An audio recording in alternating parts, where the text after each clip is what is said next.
What is up, ladies and gentlemen? What is going on, ladies and gentlemen? Welcome to Trailblazers Radio. You guys are tuned into Trailblazers Radio with me. I am your host, Mr. Frederick Beatty. Thank you guys so very much for tuning in to us and tuning into us and listening to us. You guys could have been anywhere else, but you guys are right here with us, rocking out with us, and I most definitely appreciate that, man. So big shout out to you guys for rocking out with us. Um, First and foremost, it's Friday and it's the weekend. Hope you guys are gonna be doing something nice and good, doing something really good and really nice on this 4-day weekend. Um, Friday got a Friday, Saturday, Sunday, and a Monday. For some of us, for those of us who are going to be celebrating the 4-day weekend, make sure that you guys are make sure you guys are being safe and make sure you guys are doing everything um, within constraints. So most definitely thank you guys so very much for tuning in. We appreciate y'all very much. This show is proudly presented by my sister, Miss Barbara Melvin, also known as Bobby Uppity Negro Apparel. Um, cool lady, cool person, man. Just a great personality, man. And I support her as a black owned business. Um, you guys go make sure you check out her apparel. It's some great stuff, man. So most definitely want you guys to do that, man. Most definitely thank our listeners and our viewers for tuning in to us and just checking us out, man.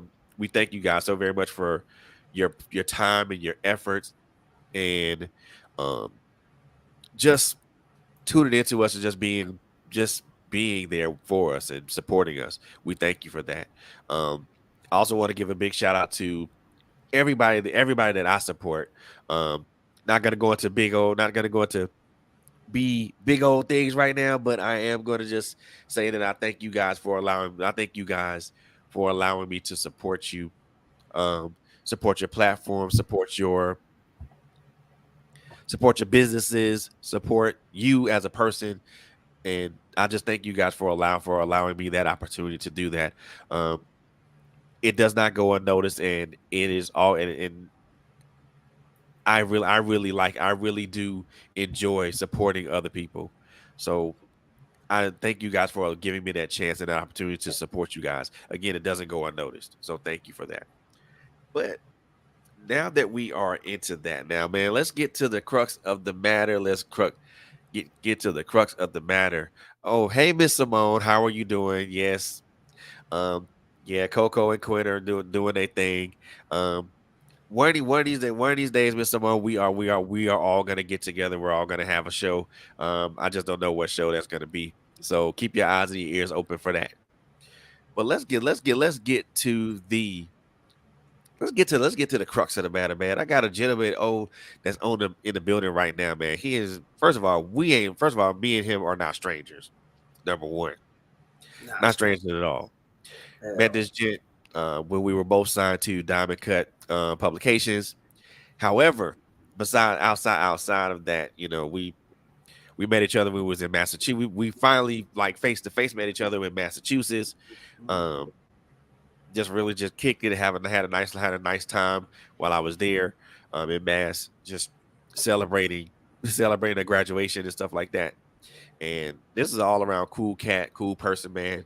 Um, and he is somebody that I highly respect and I highly admire. Not for just what he does, not for what he does, but what he continues to do, and what he represents. Not only as a man, but also as a human being. So, ladies and gentlemen, boys and girls, friends and countrymen, I want to present to you, well, introduce to some of y'all and reintroduce to others, my brother, Mr. Tony Wade, the Dragon.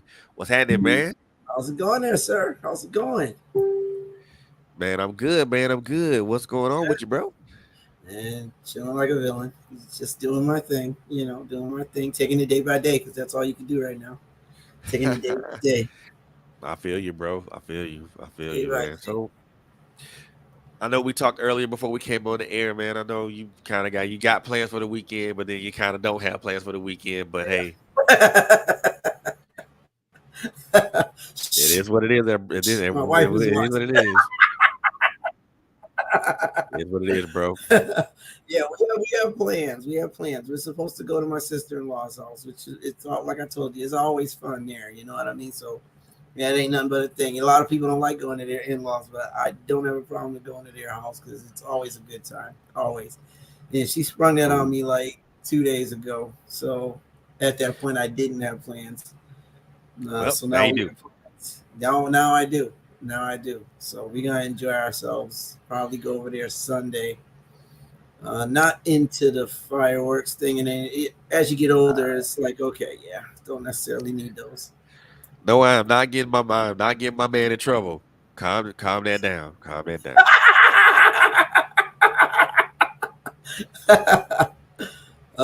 Shoot. I'm not getting my man in trouble. No, no, Calm that down. Calm that down, Kai. no. I'm good. I'm good. I'm good. I'm But looking yo, man, forward. let's just jump into this, man. I mean, like I said, we know each other from being label mates back on Diamond Cut Publications, man. And you had a book that was coming out, and we talked. I know when way back in the day we talked a little bit about that and stuff like that. So Yep. gotta ask you, is that particular book still alive? That book's alive. Matter of fact, it was done, and because of the publication that we were under, it kind of it went south because Snowball. they did a rewrite on my book, man. Like they really did a rewrite on my book and the personalities that I had for my characters. If you're a writer, you know you have particular personalities for your characters. They went in and they changed the personalities of my characters completely. And when they did that, it changed the essence of the book for me. So I'm like, I can't put this out like this. I had to literally, I would have to go in and do a rewrite. So that's what I had to do. I had to work on the rewrite. And then in the process, it was supposed to be a trilogy.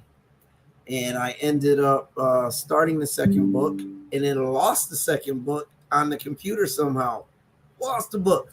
Got kind of discouraged because I was like a good 16 chapters in, and it was probably going to be like 25 chapters. So I was like, oh, I don't want to rewrite these 16. Then I got an idea for the third book. Like totally skipped over the second book. Got an idea for the second book, and it was going in another direction. I wrote this. I am so hyped for this book. It's got the same title, but it's subtitled underneath it. So that Uh-oh. way you know it's part of the trilogy. So yeah, the So first book was Vengeance Unleashed. The third book is Vengeance Unleashed Bloodlines. Because I went a uh-oh. little, I took it to another genre with a book in the same trilogy. People don't normally do that. I did that. I switched genres somewhat. So I'm excited. I'm very excited. Very excited. Oh, what is a trilogy? Oh, a trilogy, Simone, is trilogy really comes from the word from the first three words of that tri, which means three. Basically, a trilogy is three stories. That's all. That's basically all it is. So you have one story, you have two, then you have three. And Kai just put it like real simple: a series of three books, or three movies, or three shows, or whatever. It's basically a series of three. Yep. So Yep. you back in the writing game. So I mean, now Yeah. I'm trying. I I'm trying to get back in. I mean, I gotta ask. I mean, that just to have something, just somebody just take what you painstakingly written, Yes. and you crafted this world, and you put together these compelling characters, just to have them remixed. How does that happen? Listen, the person that did it, I spoke with their wife, who was their partner, and she read my book, and she said, "Tony, this book is so good that I barely need to do edits." She's like, "I don't think I really need to do too much in the line of edits on this book because you wrote it so well." I Yep. said, "Excellent, makes it faster." She's like, right now he has it, so we're gonna, once he gets done with it, it will run it right out. I said, okay, fine. He sent it back to me with all this different stuff in it, rewrote my book, like really. Like, I'm gonna be honest with y'all. My my main character is a young not too young, like in her 20s when I wrote the first one. She's like a 20-year-old white woman. She's an agent. She is no nonsense. She's been trained. She's worked for a secret agency. She's been trained in all kinds of martial arts and uses of weapons.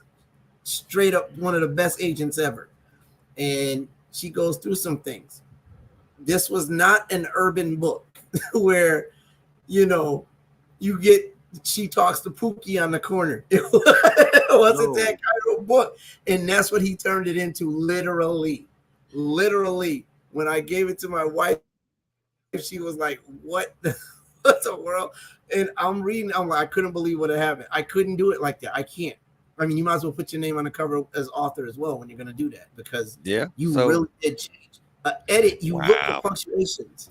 You look for punctuation errors. You look for spelling errors. And even with that, you have to be careful because some things are spelled in, I don't want to say incorrectly, but incorrectly on purpose for a particular reason.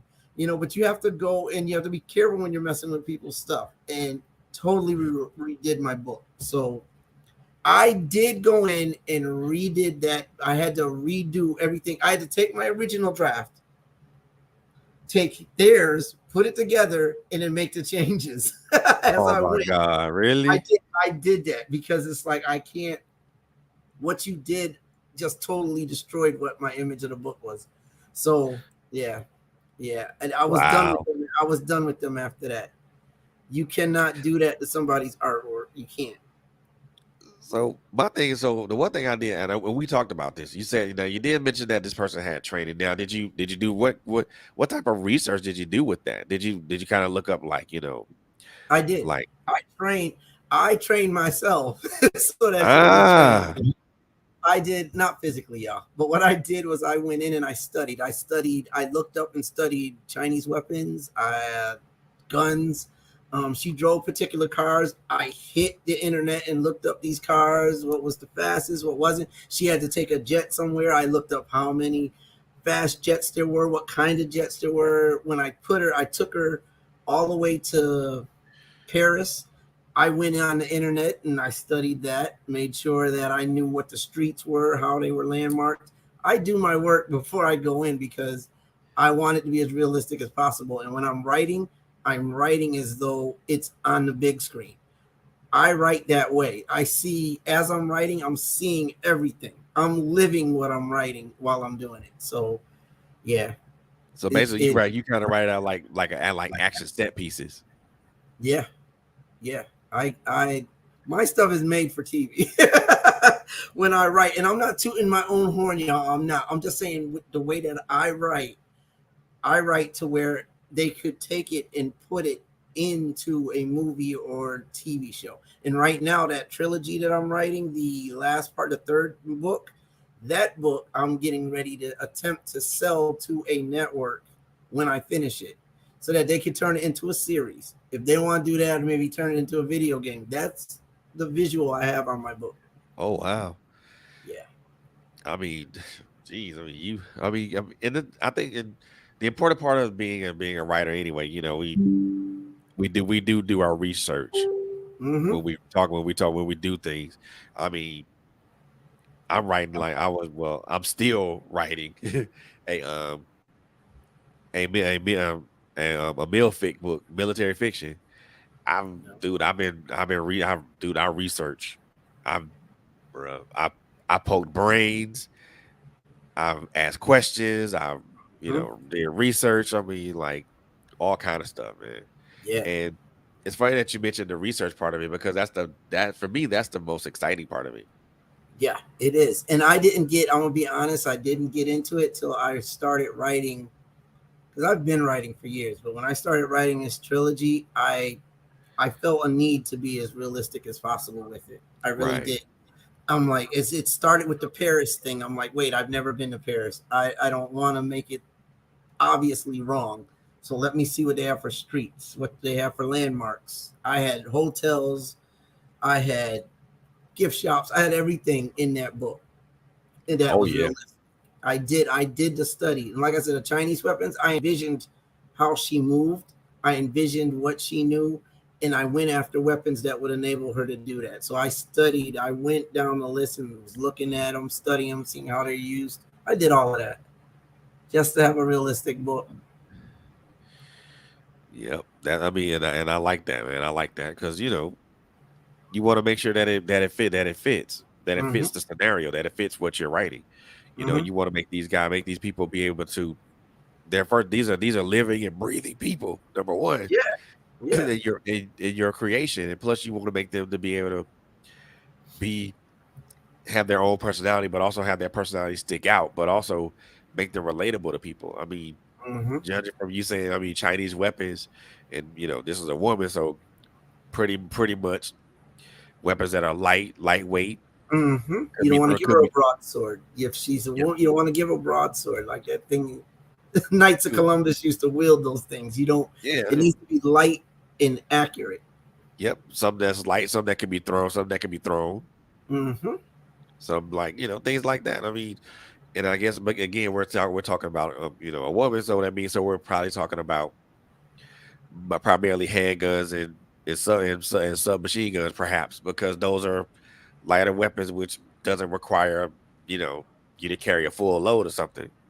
Well, she had enough training where she had the larger size guns. Like she was no Oh, so we joke. talking okay, so we I was talking about scared big of Sybil. boys. Listen, I would write the book. I was scared of Sybil.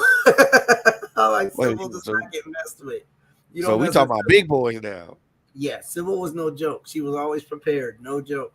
She thought ahead. She was what I told people back in the day. She was a blend between, for those of you that know Blade, the vampire Blade, Yep. um, the one that Wesley Snipes played. I like that. I love that character. But she was between a Blade and a Nikita LaFemme. If anybody ever watched that, La Femme that Nikita. yeah, sorry, I got it backwards. But she was also an agent who had to take down an agency that she had worked for, that she had been trained in. My character is a mix of both of those people. She's not a vampire, but she had the agility and the mannerisms of Blade, but she had the accuracy and the know-how of Nikita. Nikita. So it Okay. worked. It's like she was a blend of the two, and it was crazy. I kept that in mind. I even went online and looked for pictures, and then I had a nice graphic artist named Donna who came in and just like brought my vision to life. It was Wow. beautiful. It was beautiful. So That yeah, is like, I'm invested. dang, that's a crazy amalgamation right there. Blade and La Femme Nikita. I mean, Yes, it golly. is. Yes, because she wasn't one to joke around often. She didn't have time for the love thing. Though she had a love interest, she didn't have time for that because she had business to take care of.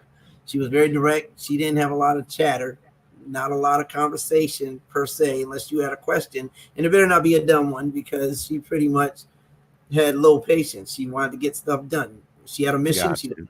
in and out, in and out. Which is, which you know what though, the one thing I'm looking at is like, and I'm looking at Blade, I'm looking at her, I'm thinking about La Femme Nikita is it's one part precision, and it's also one part brutality Yeah, because Blade was around his fighting style was really you know in your face and really just a lot of physicality in it. yeah. And when I looked at Blade as a character, because I loved the character, but when I looked at him as a comparison, I looked more at the physical agility that he had, the awareness that he had. Like you couldn't stand behind him and throw a knife at his back because he knew it was coming regardless. He knew how to move without getting hit. He knew how to hit without being seen. Like he knew all of that. He was ninja without being ninja. I loved Blade's agility, and I'm like, I gotta have my characters gotta have that type of agility. I need her to be able to move. But So Blade, when you think about it, especially like in the third one, his fighting style is very kind of very brutal and very punishing. well, Wesley is a martial artist. It's what he trained. He was good at that. So Right. he was the right character. But for those of us that grew up with the comic, yeah, in the comic book, Blade was brutal. He had a mission, and you got to understand, like with Blade, he was brutal because he carried a chip on his shoulder for the species that killed his mother. you know. Right. So at the end of the day, I thought he was a pretty good character to to make Hey, her part of. And she's not total Blade. Like I said, she's also Nikita. So, you mix in the two and you get a good blend. man, still, I want to see how the fight scenes play out, bro. Listen, that was a whole nother thing. That was another whole thing. You gotta be detailed. You gotta know writing fight scenes are not easy. Not for me. I'll be specific. For me, writing scenes are not fighting scenes in my head. I see them all day, but writing what you see in your head, as far as a fighting scene goes, is not easy. It's Bro, not easy. I can attest to that, man. Because try to write a firefight Uh, between opposition, or try better yet. I mean, I won't say try. Try to write a room clearing scene to where a group goes in and clears a room that you see it. If you watch any type of movies that have like spec ops or like SWAT forces, and how they come in and they clear rooms, try writing that. yeah, that's not easy. Mad props to you. Because I struggled with the fight scenes, and my fight scenes were brutal. They were, because they were hands on, in your face. It. I mean, we had a couple of gun scenes, yeah, but for the most part, Chinese weapons. So I I mean, had to make sure they were up close and personal. now It, now the one thing that I think, now this is kind of like maybe something that probably would help you in that. I would say, watch. I said, if you're a fan of like a lot of Chinese kung fu movies, like Mhm. Donnie, or like a specific one like Donnie Yen, or you know Mhm. Nicholas Say, or geez, what's the other cat name? Geez, the one that does Akban. Jesus, Tony Jaa. Mm. Why, Mm. watch those movies and watch those fight scenes and watch and see, check out and see, and just look at the ebb and flow. But you still have to put that down in words. You have to put that into words.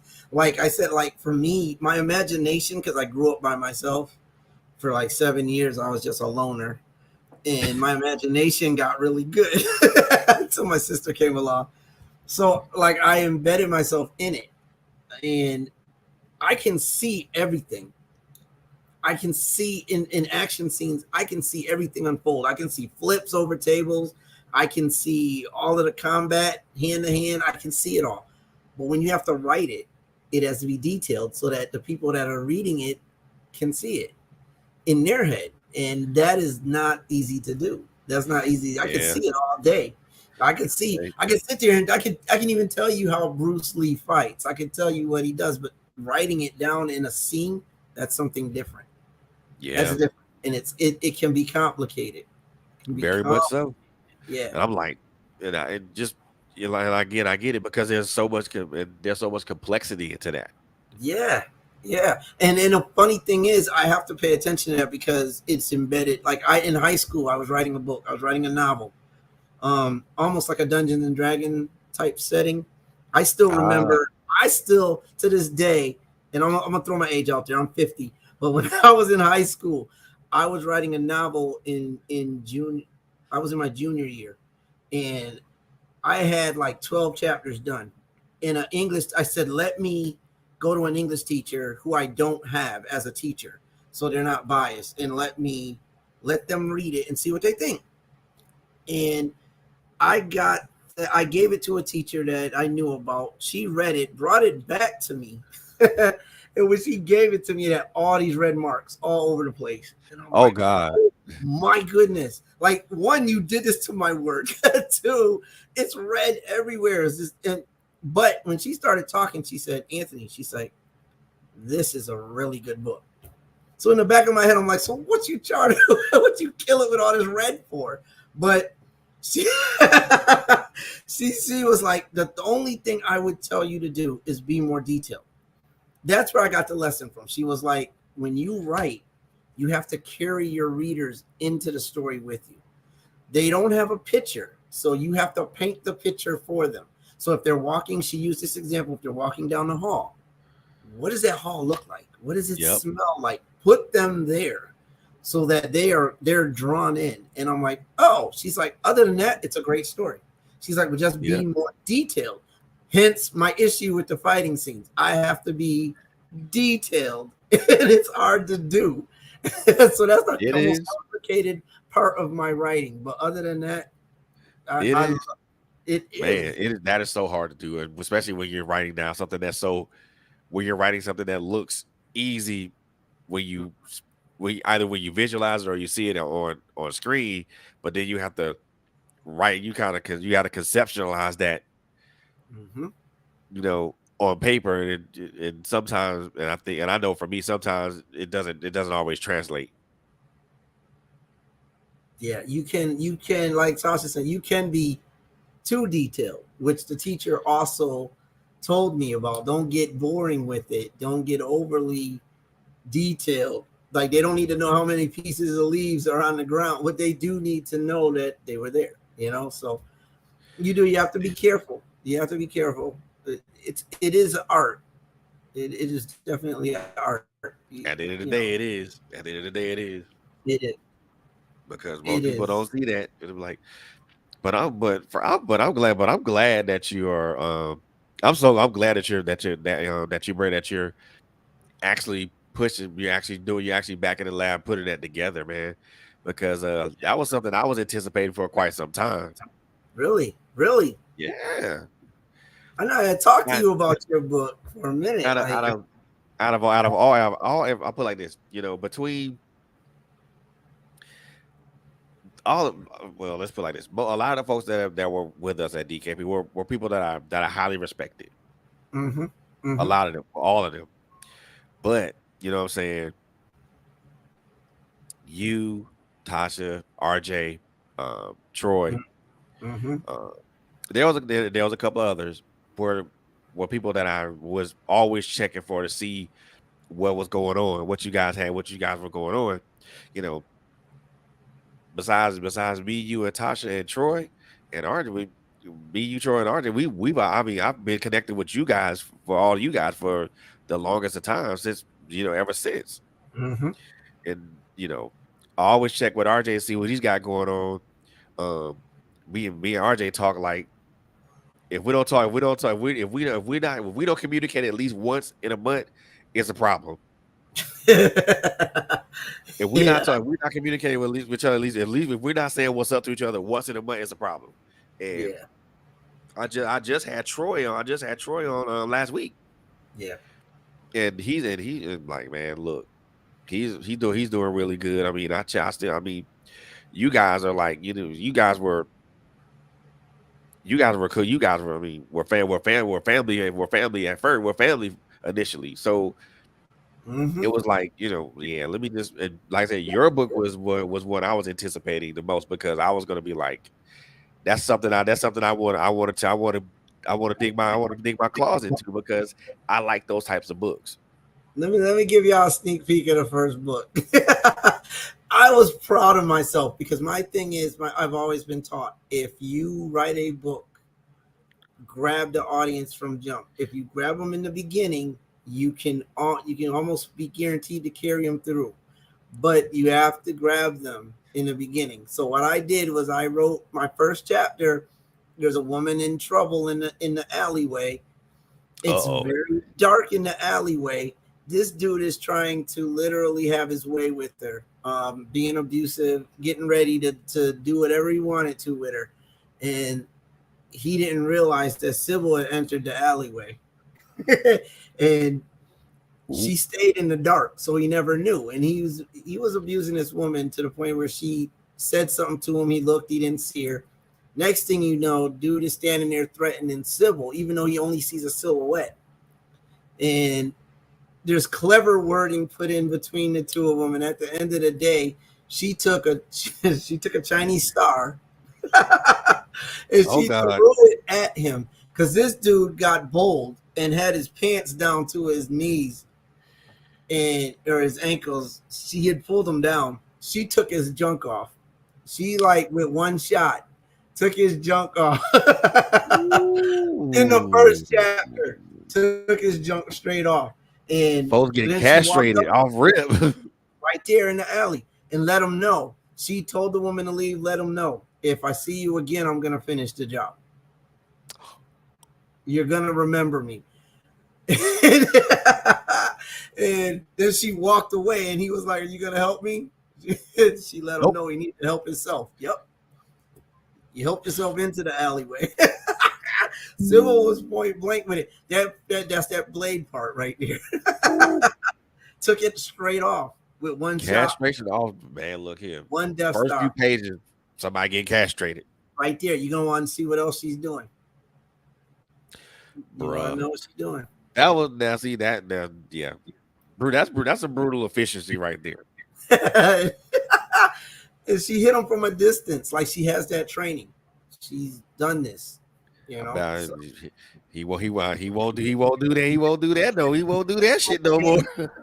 He won't be able. He whined, he cried, he yelled, he still tried to be mean about it, but at the same time wanted her help. It was a wrap for him. He wasn't getting no help from her at all. So bro, you gonna sit there and bleed. Yep, and that's how my book started. That's how it started. Sybil was no joke. Boy, you got it's like it's drama from the get green. From the get. You gotta grab them and take them on a journey. Yeah, leave them curious. You know that'll grab me right. I'm like, oh wait a minute, somebody get castrated right now. Okay, let's go. Let's go. I flipped the genre in the third book. I flipped the genre. The second book is a continuation of the first book. Where that left off. It leads right into the second book. But the third book that I'm really working on right now is I switched genres to a sci-fi genre.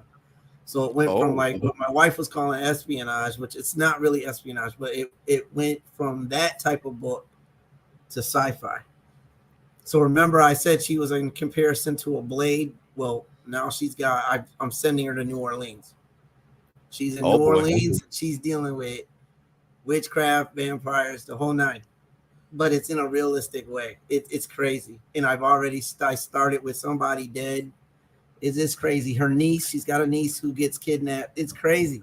See, you start off with a bang off rip, bro. I do. You have to start off with a bang off rip. See, that's a boring book.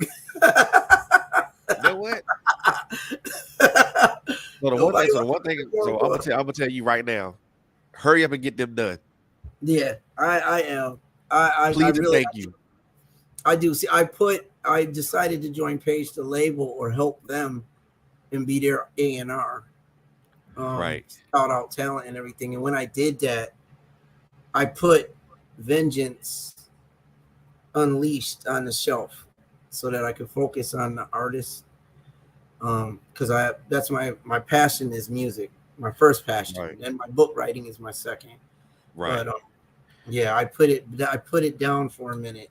I was like 8 chapters in, and I'm like, you know what? Let me stop what I'm doing for a minute and help them do this. And I haven't picked it up. It's been almost a year. I haven't picked up Vengeance, and I thought about it the other day. It's like, yeah, I gotta get back into this. So. Oh, well, I'm looking forward to that, brother. I am. Yeah, I surely am. I have big plans for that book alone, because that book alone can stand on its own. You don't need the first two to be able to get into the third one. So I got you, bro. I did that on purpose. I wanted to make sure, people could get into Sybil either way, because the genre switched. You never see that in a trilogy. You never see that. It's the same all the way through. They don't switch genres. I did that, so it's gonna be landmark. I got you, bro. I got you. But I'm enjoying this conversation. But before we continue this conversation, we're gonna take a break and pay a couple of bills. I'm gonna throw a little commercial here with my sister Uppity Negro, and then we're gonna come back and we're gonna talk about that pivot. Yo, you guys don't go nowhere, man. You guys are watching Trailblazers with me, your boy Frederick Beatty, with my man Tony Wade, the Dragon in the building. We gonna pay some bills, but you guys don't go nowhere. We'll be right back.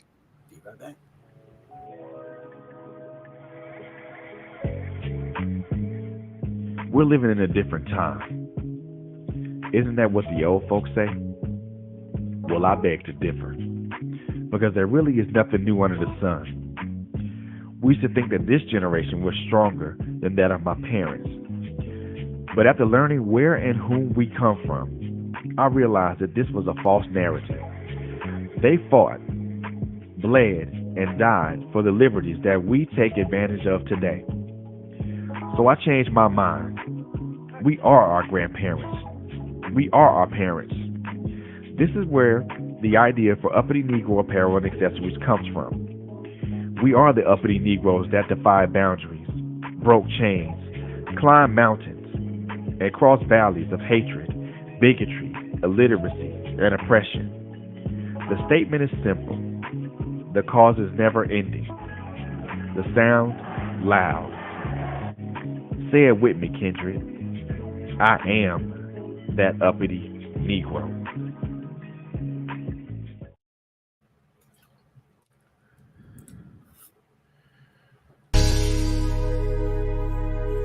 Join Bobby for The Takeover every Tuesday night as she tackles tough subjects with her trademark humor and wit.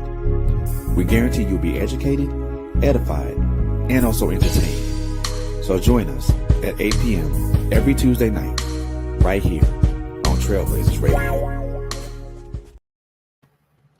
Yo, what's up? We are back. We are back with Trailblazers with your boy Frederick Beatty. Hey, that's me and my man in the T Wade, my boy T Wade in the building, man. We are having a great conversation talking about books and all kind of things. But now we're gonna switch gears a little bit because we all know that there comes a time in our lives at some point or other that we have to pivot.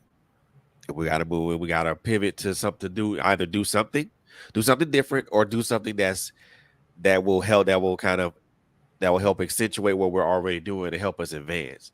So before we we went to pay bills on, you mentioned that songwriting and music was your first love way before writing. Had that always been the case?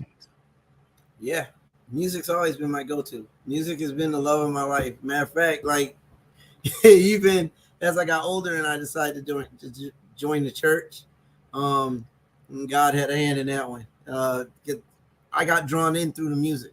It wasn't somebody said something that was revelating to me. It was the music drew me in.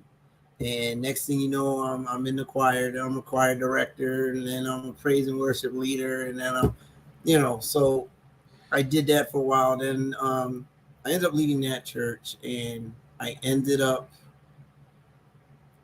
with a company that I had started, and with the help of my wife, we got it running, called Diamond Star. And I had artists that I was just helping get where, helping them to improve themselves and try to help them to get where they wanted to be musically. So I started writing music as well at that time. I didn't know I could. I started writing music. So I got heavy into that. And music's been my go-to. It's my therapy. When I'm down and having a hard time, music is my everything. I can't go a day without it. I think that's everyday therapy for a lot of us, man. I mean, for me especially, if I'm on my way home from work on public transit, I throw those earphones in, and throw those earphones in my ears, crank up my favorite YouTube playlist or the playlist that I have on my phone, and just kind of just vibe out, man. And that's what I do. That's what I always do. Music is my thing. At work, they're like, "Hey, no headphones." Okay, I'm gonna bring a speaker then, because I need my music. I gotta have some type of music. I can't not have music in my day. I can't, and I enjoy. Matter of fact, this is a song right here. I got started. Writing. I'm always working. I have a song. I started singing. For instance, last we talked, I started singing as well. I'm like, okay, I keep writing for everybody, so how about I try something for myself? So I started writing music. I started helping others, writing with them, for them. Now I write for myself as well. So I'm out there singing now. Once again. Put yourself out there.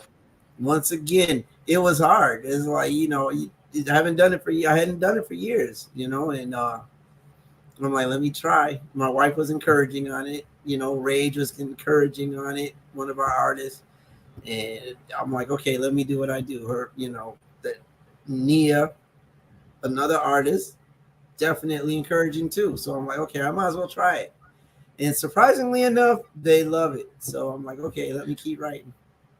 Well, I mean that's a good thing. I mean, because I guess if you would have had mixed results, I think it probably would have been went differently. But then again, I just you've done it for a bit.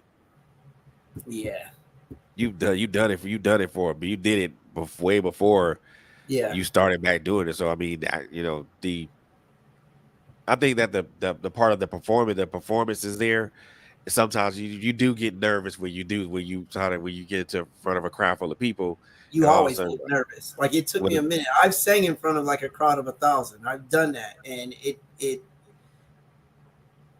every week wow, I was singing in front of every week I was singing in front of 150 people every week. This is what I did for like a good 40 minutes, 45 minutes. That's what I did. And it took a minute to get comfortable then. And then when you don't do it, now it takes you back to that original uncomfortability. But once I start singing, oh my goodness, once I get the mic in my hand, I'm good. But I have to get to that point. So it's scary. oh man, If I got to sit and wait my turn, it's like, oh my goodness, I'm actually doing this. But then I get the mic in my hand and I'm gone. I'm gone. you have to have that kind of that fearless nature to be in front of grab a microphone and be able to do that in front of people. Have you Like ever done that, Fred? what? Saying it in front of people? Yeah. Yes. Yes. Horror is horrifying. Yeah, It's horrifying. it can be. Simple But the fact of the last matter is event, like it's horrifying for me because I'm out here doing this and everybody's and all eyes are on you. You know what I'm saying? yeah, And they're looking at you like, dude, it was I felt like when I felt like I was being literally just I felt like a culture in a petri dish, bro. I did. I don't like my voice on audio. I like how I sound on my inside, but we hear our voice differently from everybody else.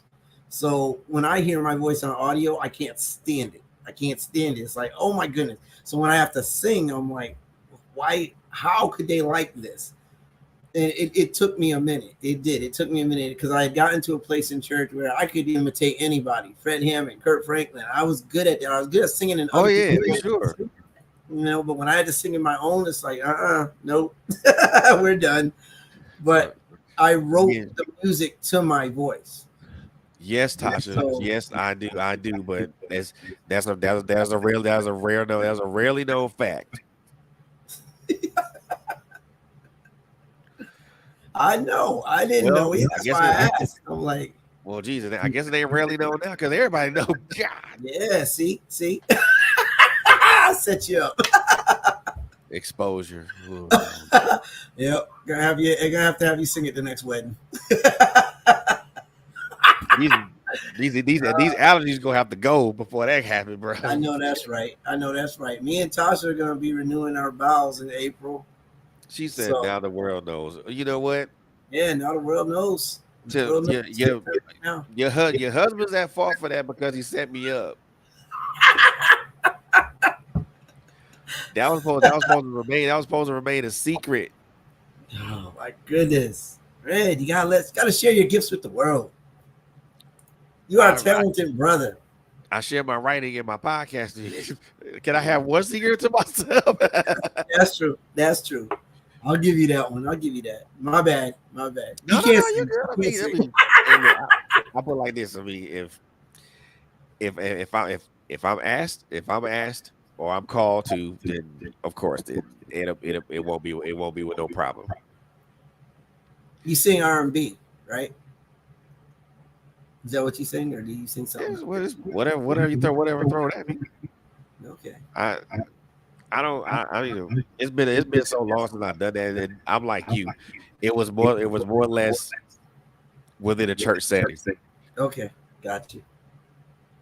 I never got to the point of being a choir director or praise and worship leader. That was never clamoring for none of that type of stuff. I didn't want it. When I got it, I didn't want it. I mean, I was really, I never did. It scared the mess out of me. It really did. To be in charge of other people like that for their singing in front of others, you got to make them the best they can be, so that they can sing in front of other people. If they mess up, it falls on you. You know. Exactly. So I had to deal with that every week. Every week, I had to deal with that. So yeah, I never clamored for that. Never wanted that. And, well, you have the voice. I don't want that. I truly don't want that. Hey,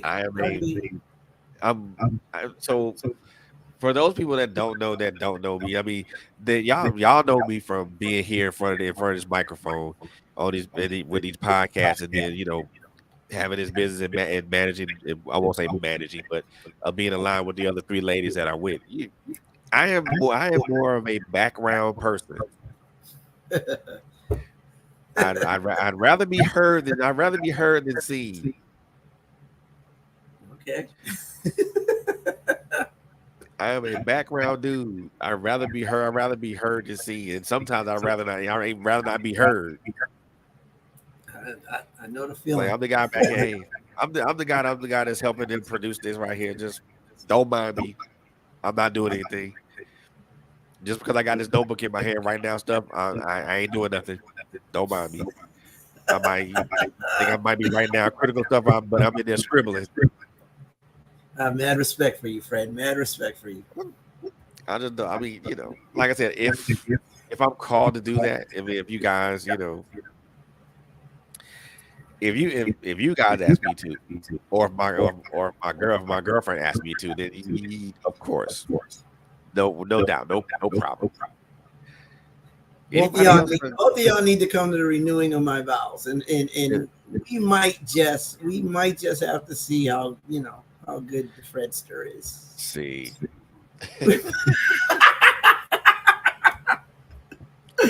As long as I get to pick, what I blow out. Okay. We can go there. Make sure it's within the realm. Ribbon in the Sky's always been my favorite song. Really? Oh my goodness! Do you know the last wedding I sang at? That was the song I sang for them. Yep. That's the last. My lips to God's. That's the last song I sang at a wedding for somebody. They wanted me to sing at their wedding, and that's the one I sang to them walking down, to the bride walking down. That's what I sang. And the funny part about it is I like the Stevie Wonder version is good, is classic all day every day. All day. But the version that intro did is just as good. Yeah, it is. I can't say nothing on that one because it is. But then again, I'm starting to think you can't go wrong with a Stevie Wonder song, period. Because Casey and JoJo tore up. They did their thing with his song as well. Like every remake I've heard of his music has been done well. Tasha said, "Can't get him to sing in our window." Wow. That's what I wasn't singing at that point. Fired. Yes, you're always trying to shoot the shot. I don't understand. You take my battleship. She asked me like 2 years ago or something, 3 years ago. Actually, it's probably been longer now. I'm not gonna lie. She was like, "You gonna sing at the wedding?" And at that point, I'm like, "No," because I hadn't sang in years, and I didn't like my voice, and I had lost it. You know that saying they have is, if you don't use it, you lose it. I lost it. I literally lost it. And I thought, well, God just doesn't want me to do it now because I'm not doing it in a church setting. That's what my mind thought. My mind went there. But when I started writing for myself and started singing, it all started coming back. Right. So if she asks me now, I'll write a song for our renewing. I won't do something at this point. I don't necessarily want to do something that's already been done. I would do something for my wife for that day. Something original. I'd want to write something original. I don't know how she'd feel about that, but I'd want to do something original. You know what I mean? Seems like she want to shoot shots.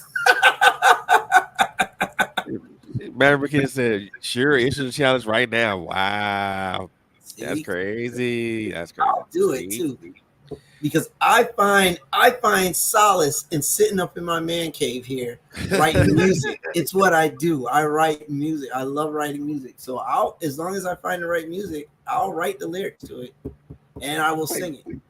Wait a minute, Kai. What evidence? What you mean? What? Hold on. You got be specific, sweetheart. I need to know what you talking about. She's still trying to find ways to shoot more shots. That's all she doing. Man, want to hold me to it. See, Who? Which one? Which one? Which one? Which one? Y'all with me or him? yeah, me. Oh, okay. I thought. I, And write she something. said. She said download and record. Oh my god. You know what? See. Sometimes, Fred, you talk in the moment and you just say stuff. And that's what just happened to me. I just said something I probably wasn't supposed to say. Well, unfortunately, but I'll do that for her. Unfortunately, I do have recorded evidence. You do. This podcast is being recorded as we're talking. So yeah. So oh my goodness, you can't necessarily you can't worm your way out of that one, bro. I can't help you. I can't help you in that though. I really can't. Well, see, at least you can. You need to come though, Fred. That way you can be my back. You can be my backing, Fred. Oh, so we do Older than Temptations type thing. Okay. Oh my goodness. That's what we on. Okay. All right. and Maverick said, I'm right now the date. Yeah. I'll give y'all the April. Well, our anniversary is of April 19th. So whenever the Missy decides she wants to do the renewing, it'll be around then. If not that day, it'll be around there. I don't know what day that falls on, but I will have it done. I have plenty of time. You know what she said? Ain't nobody. She said nobody's gonna let it go either. Like, well, they're not. Do you know for the next 5 months, we're gonna relive this podcast. They're gonna be dangling that like a carrot in front of you, like, bro. They are. Remember what you said? Yep. You said on this date. Tosh will probably be asking me, "Did you finish it?" She'll probably be asking me next month, "Did you start it yet?" You said on 7/1/2022 that you were singing at our renewal, our vow renewal. Yep. She'll even have the time stamped. Yep. And I know Natasha, she gonna ask you every day. Yep. She is. She no joke with it. See, that's why she's missing, right? If you notice, she's missing for the first few minutes. She was just missing. Now she's back. She was writing it down. Lord. That's what she was doing. Do you got the music? Do you have the? Oh wow! Already 40 questions. See, I have time, so I'm not worried about it. There we go. The element of time, sir. Element of time. I have months. I'm good. So, she said she. I don't know why, Tasha. I don't know why you're doing that. This podcast is recorded, sweetheart. I mean, if you trying to dangle a carrot in front of somebody, I mean, I was gonna send y'all the audio and video anyway. I mean, you ain't got to go to them extremes. I know, right? I'm eclectic, man. I'm not even gonna tell her what I'm writing. Shoot, I listen to Celtic music. I listen to Spanish music. I listen to reggae. I listen to opera music, rock music, hip hop. I listen to all of it because I'm eclectic. So you might get an R&B, you might get a hip. I didn't specify what I was writing. I just said I'd write a song. Did she say? Oh, she said, "Oh, now the audio gonna disappear." I don't. First of all, Miss Rodriguez, I am not shady like that. Oh my goodness! Hey, and I'm personally hurt. I'm hurt that you would even think that. I'm about to start crying. Oh my goodness! Yeah, music's my everything, though. It's my everything. Most definitely, man. I mean, most definitely can tell how the dedication that you did when it came to just kind of just jumping in with Page and Label, man. I mean, Yeah, it takes a special kind of person to deal with a whole bunch of folks. it does. It does. And we started with 4, 1, 2, 3, 4, yep, and ended up with 12. So like 2 of them they already had. Then they got 2 more, and then I went and got the rest. And 12 artists at one point. 12 artists. Yeah. Yep. It's Yeah. hard because everybody's different. Everybody has different personalities. Everybody sings different. Everybody has different thought processes on music. So it can be challenging. Bro. And I mean just in and of itself is challenging, And then you're trying to you're teaching these guys, you probably maybe teaching them stage presence, maybe how to vocally coaching them and stuff like that. You know what I'm saying? I Yeah, mean, it gets hard. And add writing to that, and it's like oh man, right into that. My wife has become an artist. Well, she's been an artist, but she started singing again. So it's funny because she learns how to record. She's great with it. She learned how to record herself, so she doesn't have to go to the studio to do it. And it was a trap, and I didn't see it because what Tosh will do is she'll write a song. Now Tosh is open. If you came and she said, "Let me, could you listen to this?" You'd say, "Okay." You'd listen. If you had a critique, she'd listen to you, and okay, and she'd try to fix it. But with me, I'm her manager, her husband, and it's like, and I'm her friend, and I have to take all of that and give her an answer to what she's trying to do. If I don't think something sounds right and I say that, it's a bad situation. So that's why I'm saying it was a trap. It was a trap because and she's gotten so good at it. She's gotten really good at it. I'm very proud of her. She's gotten good. She's gotten good. She don't she need said it that. just feels different when it comes from me. It's Tasha. It's still criticism. See what I'm saying? But it's like why even come? I cringe, Fred. I cringe when she's like, "I need you to hear something." I'm like, not that it's automatically gonna be bad, because she writes songs that are good, and then she writes songs that need improvement on a verse or a hook or something, or maybe a note needs to be taken out. Me saying that, I'm the husband. I'm not supposed to say these things. Whatever. I do it, Whatever. My thing is if you don't want my opinion, don't ask. It's a trap. I mean, my thing, the way I look at that is like is you're asking me for my unsolicited opinion, and I'm gonna give it to you. My thing is if you go get beat, sorry Tasha, but I would say this: if I say something, if I tell you that sounds horrible, it sounds horrible. It sounds horrible. Don't be butthurt about it. Just say, hey, let me just work, or let me just go back in the lab. Yep. And then she'll tell me it's not what I say, it's how I say it. So if I say it with a smile, I'm like, "Ooh, babe, you know what you could do?" She'll stare at me. I get a death stare still. So I'm like, I can't win for losing with it. I just have to do what I gotta do, and then I leave. I'm like, okay, I told you what I thought. Now I'm gonna go. And then I'll make a song, and it'll come out real good, and she'll be like, "I can't stand you." And I'm like, but so you like my stuff, but when I give you the advice you need so that your stuff is as good as mine, you don't want it. It's my head gets chopped off. She's got some good stuff. By the way, y'all, her video just dropped today for Beautiful. Y'all need to go to YouTube and watch it. She's awesome. My wife is awesome. What? I saw that video. That's pretty damn good there. For her first video. And I wrote that song. Me and Farrell Bacon wrote that song, and then she wrote a portion of it as well. So 3 of us wrote it. She went in there, recorded it, did her little thing with it, and it came out beautiful.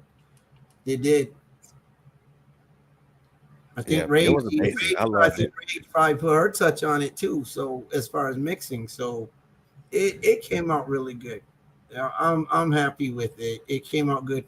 We found a nice park to go to. I'm very proud of her. It takes a lot to do that. It takes a lot, and she's achieved yet another goal. Another goal. Man. I'm still trying to get this to the part where, I guess people can agree to disagree in some instances. I guess. I don't know. What do you mean? What do you mean? What are you talking about, Fred? I mean, I'm still just. She says she can take it. She can take it better from other people, but not from her husband or husband / manager. Yeah, I get that, but I mean, she can't. I think it's a mindset that's like, well, he's supposed to like everything I do. No. And I can't. I want her to do the best, and I had to tell her I like protecting you. I don't want you to get up there and you sing something and then it don't sound right, and then people are clowning you in the back because they're not gonna clown you to your face. You know what I mean? Yeah, because you're the one gonna hear it. Yeah, I need to know that my wife is putting out her A1, putting out her best, and she's good. I like to fix the things I think might be wrong, and I'm going to do that. I'm going to do that for her. That to me, that she doesn't look at it that way. It's like, why are you? It started with just the way you say it. No, it wasn't. It doesn't matter how I say it. Doesn't matter. You're gonna be taking the same. At the end of the day, I have to tell her, because if I don't, then she gets mad because I didn't say anything at all. Why you didn't say nothing? Well, yeah. Or why I asked for your help, but you didn't even say anything. Okay. I ain't want the death stare. I have to say something, or I'm going to get the death stare. So, yeah, I don't want the death stare. Oh my goodness, this woman has put poetry and music together in a way that I had not heard. It is awesome. Yeah. Oh my goodness, some of her best. She has 2 tracks like that with poetry built in. Beautiful. Not just a little, not a hook, not a little hook, but she does literally a song with all of the poetry in it. She was a poetry person when I met her. Poetry is what she does. Oh my goodness, poetry is what she does. But she mixed it with music, and it's just crazy. It's crazy. I feel you on that. I'm proud of her. I really am. I am so proud of her. No doubt. She drives me. She started singing first, and I'm like, I'm writing for everybody else, so I'm gonna sing too. So now we share everything we do in this house. We do. It seems like we do together. We did poetry together. We did writing together. I feel that, man. I feel that. I feel that, brother. I do. I don't record music. She does, but it's all good. She's mastering the art of recording, huh? Yeah, she done passed me a little bit. She's recording, so she's one step up. That's all good. I don't want to do that. I just want to sing. I'll sing a little bit. I ain't trying to be a superstar. I'm just trying to sing.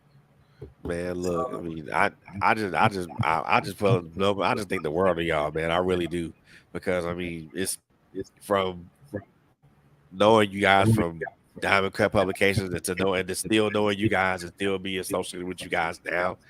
It's for me, it's an honor. It's a pleasure to see people growing, to see people, roll into what they're doing, or what they really want to do. I mean, music is something that you've always been into, and you've always done, and now you're just kind of just pivoted and manifested into that, and then also teaching other people, which is a task in and of itself. Teaching other people, trying to get people to be, hey, look, I need you to work on this, I need you to work on that, and then there's challenges with that. Mm-hmm. Yep. And that's why I'm lucky. I'm blessed to have her, because it works. We work as a team. People like to call us a power couple. I still don't know why, but I'll take it. It's just that Tosh and I got blessed to find somebody that loves the things I love. Like, if I'm going to a movie, I can be guaranteed she's going to love the movie I'm going to.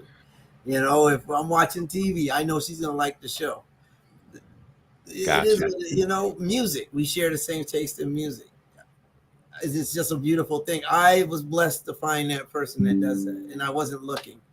You know, it just so happens that she likes everything I like, so we are able to work together better. And yeah, basically, we do business better. We all the things that we do, the ventures that we do together, we do them together. We have our issues like everybody else, so we're not, you know, it ain't like we're superhuman. As some people feel like we are, and we're not superhuman. We have not figured it out completely. I agree, Maverick, unless it's the Cowgirls. Oh my goodness, yes. Wait, no, Maverick. Maverick. See, the season hasn't even started yet. Why are y'all going there? Why are y'all going there? It's Cowboys. I'm sorry, Cowboys everything. Cowboys everything. Cowboys everything. Y'all You know good and damn well they're not going nowhere. The New England Patriots ain't going nowhere either. I'm not a New England Patriots fan. Who are you a fan of? I'm from the A's, brother. So you already know where that's at. Oh my goodness. See, y'all gotta stop. Y'all have to stop. The Cowboys are America's team for a reason. We're more talked about than any other team. Yeah. Win or lose, we're still talking about more than anybody. Got more money than any other team in the NFL. That ain't America's team. That's Jerry's team. Stop playing. Goodness. Oh my goodness. And we have the 5 rings. We have 5 rings. New England, they got their 6 rings, but we got 5 rings. And we had our 5 before they had their 6. Y'all ain't getting number 6. Listen, you get these teams. I'm not gonna mention no team names, Fred, but you get these teams. Listen. You don't got the 5 rings. People talk about when y'all gonna go back. Well, we don't win 5 times. How many times have y'all gone? I can't sit back and let y'all just say we went twice and lost twice. Hey, see, because then if we just kept winning every year, then they'd say it was unfair. It's a monopoly. So we decided we're gonna sit back, let somebody else share in the mix. You know what? We let the Steelers get their 5-6 rings, their 5 rings. You know what I mean? But some of these teams, y'all let the Patriots get their 7. We did. So they give us something to aspire to because we were on top for so long. You let the Rams get their 1, get their couple. Yo, the Rams are my secondary team. I love the Rams. I've always loved the Rams. When Marshall Faulk was on that team, I loved the Rams. So I was happy when they won. I was really happy when they won. No hate against the Rams. I love them. They deserve that win. So go Rams. I might have to get a Rams jersey. I might have to do it, dude. I might have to do it. But Dallas is my number 1 and always will be. I'm not going to be that fair weathered fan. We have a rough period, but then again, there's 32 teams in the league. And we're one of 4 teams that have 5 rings out of 32. I'm good. I'm good with that ratio. Until the others catch up, I'm good. I feel you on that. See, I can say that. You know how long it took me to come up with that? Probably a good bit. Yo, I had to come up with a bit. People kept talking about, man, y'all come y'all ain't going back. Y'all ain't been there in forever. Y'all ain't been there forever. Hey, the reality is you ain't never been there. So you're talking to a team that's been there 5 times and won. We've been there more than 5 times, but we won 5 times. I feel you. I really think that now I'm just an opinion. I really think the fact that y'all traded Amari Cooper, I think that's gonna come back to haunt y'all. Yeah, I do too. I think Jerry is a clown. I'm gonna make it personal. I'm gonna make it not personal. I'm gonna make it public announcement. I think he's an idiot. I do. Jerry's an idiot. He is. Y'all made CD Lamb wide receiver number 1. Listen, but I think he's going to be okay. Not to mention, here's the kicker to it. We have an easy schedule this year. I'm sorry for them football for them Dallas fans that won. No, we don't. Yeah, we do. We have an easy schedule this year. Look at the So division. Look at the division y'all play in. yeah, but we don't always have an easy schedule. We don't No, still don't always have an easy schedule. We no, still 'cause had y'all the first game of no. the year. The first game of the year last year was with Brady and them. That's And not we an easy almost win, period. and we almost won. We almost won. So we almost won. I know almost only counts in horseshoes, but we She almost said, won. "Must be playing the Dolphins first." No, we're not. Actually, we're playing the Rams. I believe we're playing the Rams. You see what I'm saying? Y'all, But so we y'all, still I mean, that is a good early season test, though. It is. Or is it the Rams? No, it's not the Rams. No, it's not. It's against Brady and them again, if I'm correct. Still an early season test. It's called a revenge match because they beat us the first game last year. Yeah. So yeah, we got Brady and them again this year. First game out the gate. So, but we do have an easy schedule. So But look at the our division. line, in our Look at the mind, division y'all play in. listen, stop with the division thing. That division plays to y'all advantage. How? Don't even. The Eagles are just as good as we are. The Giants are not good anywhere. No, but they were at one point.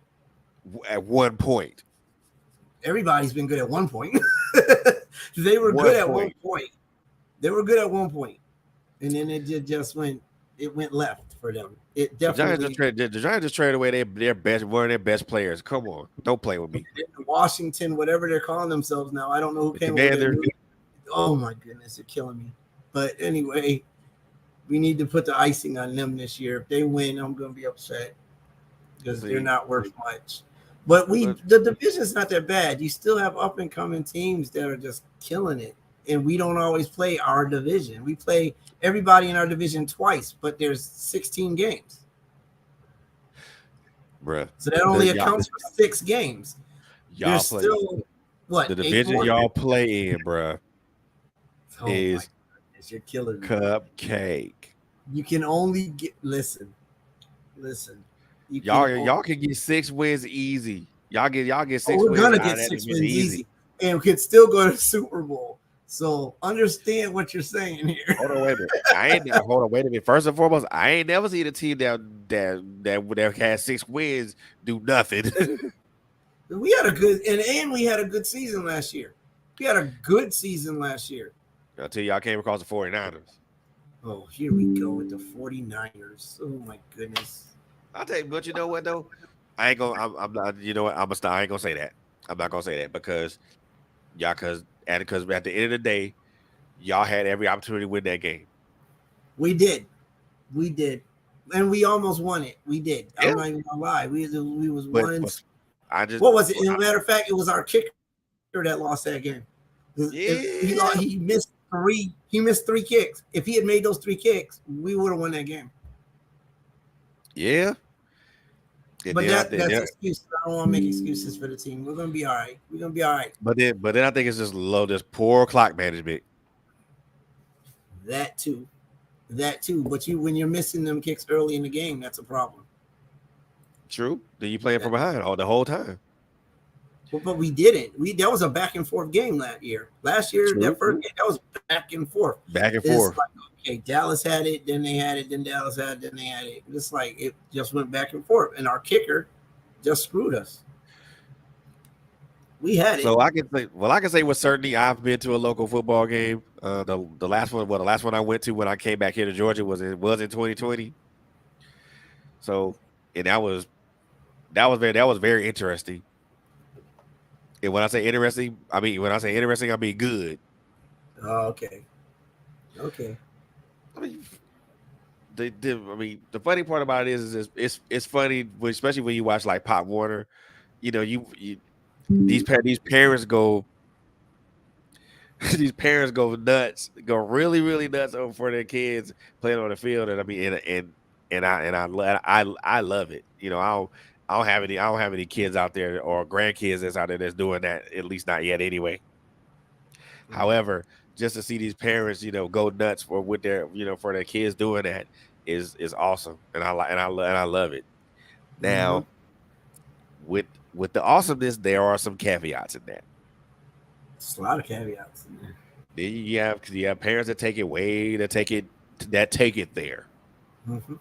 Mm-hmm. I'm like, kid, man, chill out. It's just a game. Good God. They'll tell you, what are you talking about? It's a way of life. That ain't a way of life. That kid, my kid still has to study. Still got to go to school. It's not. Yeah. He don't leave. He don't eat, live, and he don't eat, sleep, and breathe that stuff. It's scary though, because you want to make sure your kid does come back from that. Because they get out on that field, and there have been a couple that have died on that field. Bro, these are kids, man, for real. Like, and they'll come. Like, my kid came home with like 2 concussions, and he was in the safety position, which I love. I love that safety position. I love it. Oh, I love the safety position. But yeah, it can be dangerous. See, I played football 1 year in JC and said the hell with it. I'm a baseball dude. I played baseball my entire life. Oh, I can't do baseball. It's too. Pardon what I'm about to say. Boring. It is. Like, if I want to try to take 50 years to hit a ball with a stick, I'll do that in my backyard. It's too slow, dude. It's too slow. If like, you watch you could go 5 innings straight and not have hit a ball or not have done anything. If you watch it on TV, yes. Now, I'm gonna say this, and a lot of people, there are some people that are here that's on this broadcast can probably say this, and they probably can't. But I'm pretty sure I'm the only one that can probably say this. Some people have been to a live baseball game, and they probably see that it's slightly faster. Now, I've had the honor of actually being an umpire for a little league and a high school baseball game. It's way faster than what a lot of people see on TV. The game goes by much quicker, especially because it's me. Because if I'm like the one that's in the field calling outs and saves balls and strikes and stuff like that, it goes faster. So I've had the honor to actually watch it from both ends of the spectrum as a player and as an umpire. Okay. Yeah, so, I can't with baseball. I want to, but I just can't. I like their jerseys. I want a baseball jersey. But I feel like this. It's a lot more to it than just somebody throwing and hitting the ball. There are some strategy and tactics in that too. Yeah. I used to go and watch my cousin. He would play on those leagues on Sunday. He would go play. He was like in his 20s. He would go get his stuff together, go out. He would take me to a couple of the games. I would like that because I was able to get out with him and enjoy. But I'm not one to sit there and watch a game that doesn't move like that. It just doesn't. I don't know, man. And maybe you're right. And I need to go to. I think I've gone to one, and I was super young. But I went to a Red Sox game with my grandmother. Oh, y'all at Fenway Park, man. That's tradition right there, brother. Yeah, it was a good experience. You know what I mean? But at the same time, I kind of bored. Yeah, I can't. I'm going to be a Cowboy all day.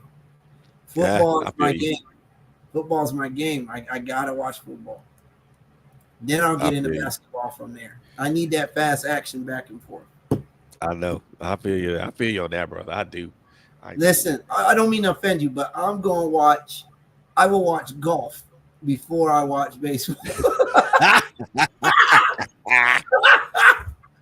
I will watch a golf and a tennis match before I watch baseball. Oh my goodness. Well, seeing as I'm a tennis fan. There you go. Since And I'm a I'm tennis fan, and since I do like soccer for its snail's pace stuff. yeah, yeah. Oh my goodness. I'm good with that right there. I'm good. I won't even ride you like that. I won't even rip you like that because I mean, you got a point there. Yo, yeah. I will watch those two sports all day. Yeah. There's something about golf. I'll turn the channel and it's on, and I just can't flick forward. I can't. Like I gotta see what's going on. And I'm not Funny sitting thing there about that cheering though, for anybody. I may not even know who's on the court on the field, but I will definitely watch golf. funny part about that, I mean, I live in a state where there are two very very famous, very very well known golf courses. Oh, You got one in Augusta, and you also have the one in East Lake. So, and that golf course is, I won't say it's literally down the street from where I live at, but sheesh, it's like, well, my girlfriend lives like a hop, skip, and a jump from there. what? So, I mean, if you think about it, I mean, it's folks like Tiger Woods that made golf a lot more appealing for us to watch it. Then you have folks like, it's like tennis, like folks like Serena and Venus that made tennis a lot more compelling for us to watch because it's them. Yeah, yeah. You want to see Tiger hit a hole in one. You want to see Tiger make a birdie or something like that. You want to see Venus and Serena, dominate a match and stuff like that. So for me, golf is like, I'll watch it, but then I have to cut it out. Then I'll change channel because after a while it kind of gets a little slow, and I'm like, yeah, It does with tennis. It I ain't does. following this. Yeah, after a while, it's like, okay, enough. But in the initial run, it's good. Oh yeah, most definitely. Starts out strong, but then all of a sudden it just kind of fizzles. Like, this ain't my type of thing, brother. Need to watch something else. Yeah. But yeah, Greg, man, we I need mean, to do something together. Dude, we need to do a book together. bro, you let me know. I mean, I'm like, I'm down for that. I'm most definitely down for that. We need to do a book because shoot. I liked what you were telling me. I think one day we sat down, we had talked about your book and what you were trying to do with your book. And I'm like, oh my goodness, that would be awesome. I'm trying to figure out how I can put my people in your book. They would fit because they would fit. It was just because people. I mean, they would fit in that particular universe because of she. Well, I know Sybil would fit in that particular universe that I'm thinking of, that I'm creating just because of the nature of what she does. Yeah. You just need to write the right storyline will just like take off. Yep. It's just the nature of what she does. She would make like she would make a great supporting character. She would make a great protagonist or antagonist, one of the two, whichever one. Oh yeah. She's good at it. Yeah. I mean, I'm most definitely open to that. I'm most definitely open to that. I mean, most definitely open to that. So, are you working on anything right now? I am working. Well, I had to scrap my second book of poetry because it didn't fit the emotion or what I was trying to put out. So I'm doing that I'm writing. I'm actually rewriting that. Really? Okay. Yep. There's the part. Sometimes when you write something, you got to scrap it. Tell me about it. like when I scrapbook too. I'm like, you know what? Let me just throw this whole thing away. So, I mean, I still have the original stuff on a flash drive, but I said, yeah, I'm not going to use that. Really? Why? Because I mean, the thing for me is always something I can come back to. Because if I don't use it in one thing, I'll always use it in something else. That's true. That is true. Oh, I discard nothing. I don't either. I just lose stuff. Oh my goodness. Man, start saving your stuff on a flash drive, dude. Seriously. You'll see. Yeah, I lose flash drives. I've had 2 flash drives for my music, and I've lost them both. See, that's they gonna make me jump on you. And that's before I even put music on them. They gonna make me jump on you. I end up putting my music on Tasha's flash drive because if she's singing, 9 times out of 10, I'm singing. So I don't go anywhere by myself and I'm singing. So right, I always got the flash drive. She doesn't lose her flash drive. Well, I mean, she might have lost one, but she's good at it. So everything I have goes on her flash. I don't have time to chase flash drive. I thought I did good. Like a matter of fact, I was trying to email it to myself what I was doing, but that got taxing. It did. Like I would finish a chapter and then I would email it to myself. But something happened on the way, and I only had like maybe 3 chapters saved in the email. So that book was the bane of my existence.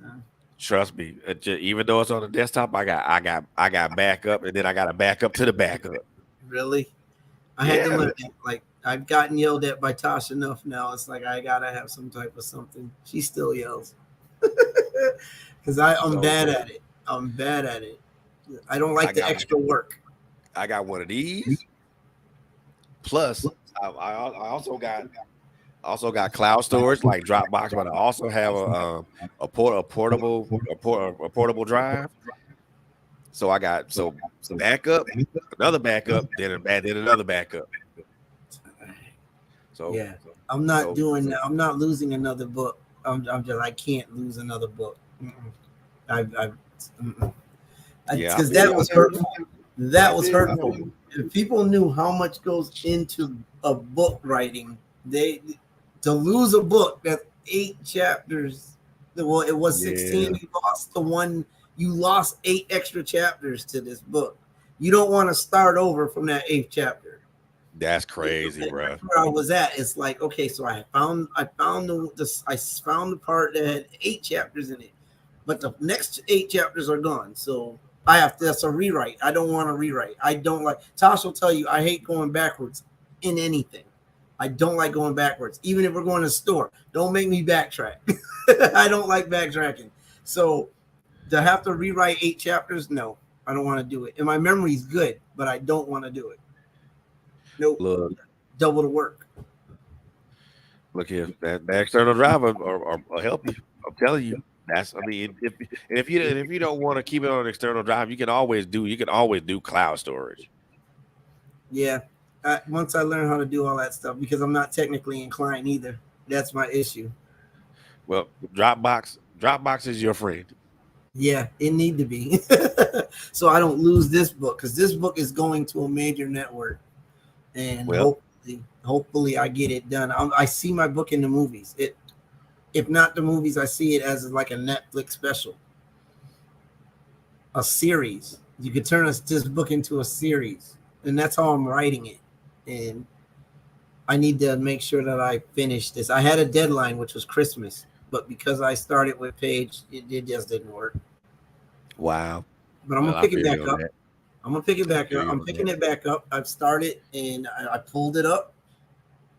And I've been going over it. My problem is, do you have this problem where you rewrite what you've written as you're checking it out? Like, I pulled it up, and Tosh gets mad when I do it. But what I'll do is I'll pull it up, and if I'm on, say I've done 8 chapters, and I pull it up, and it's on chapter 3, and I start reading something, I start to see things I can change, so I start rewriting.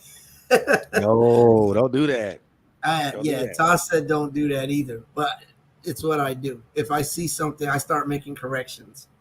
Nah, don't do that. That's probably why when it got to Dude's wife, she was like, I don't have to really do any edits because I've been editing a lot as I go.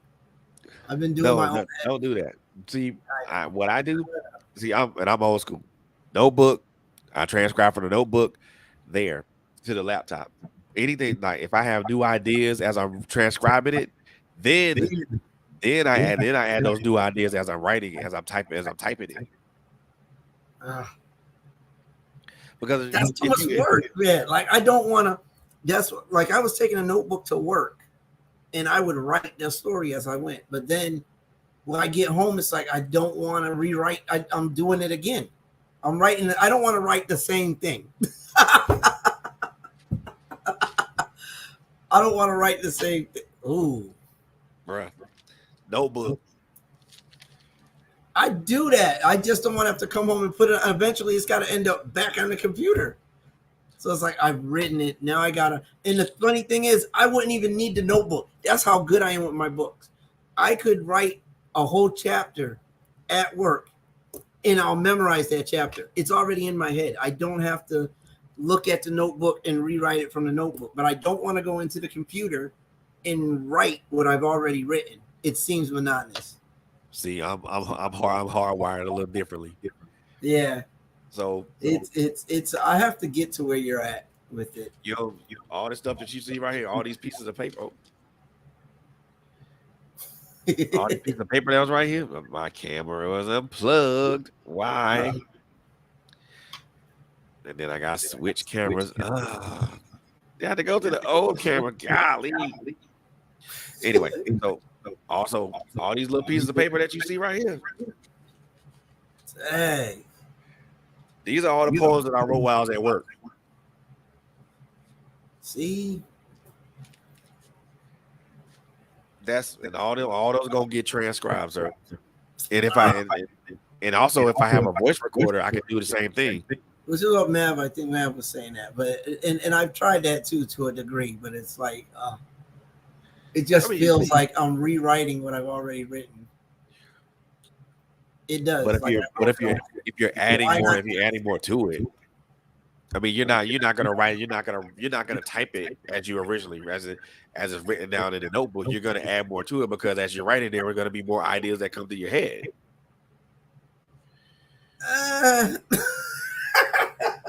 She said old school typewriter. God. Nope. Nope. First off, Miss Maverick, no offense, hell no. That's not gonna work. That will not work at all. You know how much whiteout I'm gonna be using? You know how much whiteout I'll be using? No, I can't. No. You're asking me to take a slow death. I'm good. I was never good with those things. Me neither. I was never good with them. Peck and find and peck. That's what it was. Yeah, listen, I had to take that in school. Ugh. I had to take typing in school for 2 years. I'm not, and I just didn't like it. I couldn't stand it. I couldn't stand it. But now I'm doing it on a computer. It just seems more fun on a computer. Okay. The corrections are easier. Oh yeah, and you don't have to do all that backspace and correcting. Ugh. Yeah, nope, don't have to do all that. I'm so good on that. Yeah, that makes two of us. Yes, sir. I'm good with it. I'll get the hang of it one day. See, my thing is I just make time for me to be on the computer so I can lay it down once and be good. And I have a bad habit of reading over what I've done, but I want to make sure it's what I want. The problem is, as time goes on, if I go back to, like, say I need a name or I need a detail that's in chapter 2, I'll go back to chapter 2, find that detail. But then as I'm looking and finding that detail, I'm also finding other things I want to change. Right. So I end up spending time changing that. But it's quick on the computer. It's like, okay, let me just change that real quick. Oh, yeah. It's a sentence or two. And then I end up going from chapter 2, I scroll down. When I was supposed to be down on chapter 10 working, I'm at 2 going down, seeing what else needs to be done that I could possibly change to make it better. Because I want to make it the best it can be. And I don't want to write a whole story, then have to go back and redo everything I've done. When I can just do it early and get it done. Got you. So that's why.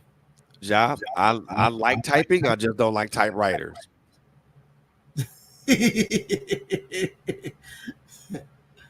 That's where those I can't deal with those. Those things are I call those dinosaurs. Dude, and almost 50, I don't have a lot of patience. Not for that. Not for that. Yeah, that makes two of us. I can't. There's just too much to it. Like manually, there's just too much to it. I feel you. So There what? is. What's that? What's next on the horizon for you, bro? Right now, I'm still working with artists. I want to do more songs for myself. I'm working on some collabs with the Wizzo, trying to make sure her and I have some songs together. We have one together, but I want to, she even thought about doing an album that was a collab with the both of us. So doing a mutual album, which would be nice. That'll be nice. Just reflect back on the conversation we had earlier with music. With Yeah. music. But yeah, we sound good together when we sing together. So, but once we get over that, the music's good. So Yeah. I'm looking at doing that. I need to finish this book, and I need to give myself a new time frame and get it done because I need this book done. Right. I feel you on that, brother. I do. I need this book done. Outside of that, I'm trying to find a new job. I work at Amazon, but I'm trying to find a new job that will set me at home and give me a freer schedule. One that's in my state, because I work in Connecticut, but I live in Massachusetts. So, Whoa. I don't want to do that. Whoa. Yeah, because they're killing me in taxes. Even though I get Connecticut taxes, I get all of that back at the end of the year. I don't want to wait. Like, I need my money, and I need it now. So it may take a lot. You live in Mass, but then you work in Connecticut, you work in Con. Good Lord, brother. And Tosh, when the insurance, it's time to do the insurance. Tosh sat down with the paperwork. It's like, okay, we need this. She got top of the line everything. So I'm paying top of the line dollar for good insurance, so that we can do what we need to do. I feel you, brother. I do. But I need that in the same state I'm in, because I'm not bringing home the money I make. That's true. And the owner of the company I work for is busy going to outer space. And I'm like, okay, well, my wife needs a new dress. So do I take that out of the electric money? You know what I mean? It's like, I don't want to live like that. I don't want to live like that. Mm-mm. So yeah, I feel you on that, brother. I do. I mean, that's nuts, though. It really is. I couldn't even. Yeah. Well, it's only 20 minutes. It's like, it don't even feel like it's 15 minutes is what it feels like tops. So the drive's not bad, and I get to get with my music and get my mind right for work, or detox it on the way home, so it works. I feel you on that. Yeah. I do feel you on that. Now, as far as with me singing, I'm still trying to figure out where the hell my tone lies. Really? I mean, I think you can handle it. I'm somewhere between a tenor and a bass. It just depends on the damn song. Yeah, basically. I would definitely throw you in a tenor, and then apply you at bass when needed, because I think you'd be a good tenor. Bruh. Just from what I hear, I hear tenor. So just put me in the game, coach. I got a game plan for you. We're gonna work this out. We're gonna work this out. They're gonna get roped into something, huh? Listen. When it's time for you to do some moves and everything you need to sing, you'll be all set. I'll have you sounding like there's so many. I'll have you sounding good, though. Who's your favorite singer? Jeez. Hadn't thought that far ahead. See, got to. For me, I'm voice. Haven't thought that far ahead. I mean, my favorite act. I like, geez, I don't go by favorite singers. I like sounds. I'm more of a voice person, not necessarily favorite singer, stuff like that. I mean, kind of lately I've been, I've been real heavy into her and Lucky Day. So those who I've been listening to, like, really good. Okay. See, I have a song called "Take It Back," and basically it's for a man and woman or for a couple, but literally that would be the name of my album. Is take it back because I want to take music back to where it was. So like I got a Bobby Brown feel. Oh, I back to that also, New Jack Swing. yeah, I love New Jack Swing. Oh boy. So I have like 2 New Jack Swing songs already. And I have a slow song. The slow song is called "Take It Back." People love that song for some reason. They love it. And then I have another fast song that's not necessarily New Jack. So I have 4 right now, plus the track that I do with Tosh. So I need more music. I'm working on 2 songs for myself right now. One for me and her, and one for Rage's wife. Gotcha. So I'm busy Gotcha. writing. Busy. Well, I guess I should send y'all a voice sample then, I suppose. You should. I'll write some for you. I had somebody do that. They went on Messenger and recorded themselves singing a song, and then I was able to find a beat that matched with their voice, and I started writing a song for them just off of that sample. Because once you give me your bass, once you give me your core, I can tell you, I can register just how far, just how high you can go or how low. I can get an idea and take it from there. We can do this, Fred. We can do this. Yes, Monica, I will send a voice sample. Go, Monica. You should do it. I mean, ain't nothing to it but to do it. It don't need to be the whole song. Just send me a sample. Like she sent me maybe a 20-second, 30-second sample, and I just went to town. Found the music and was like, ooh, this will fit. She just has to sing it this or that way. And then I started writing. All right, I got you, man. I will do that. Yeah, we can check it out. We can see what happens. I'll write you a song. I'll send you a sample on how to sing it. You can send it back, singing it yourself, and we can have fun with this. We got some projects spread. See, working on a book together, working on your singing. We can do this. We can do this.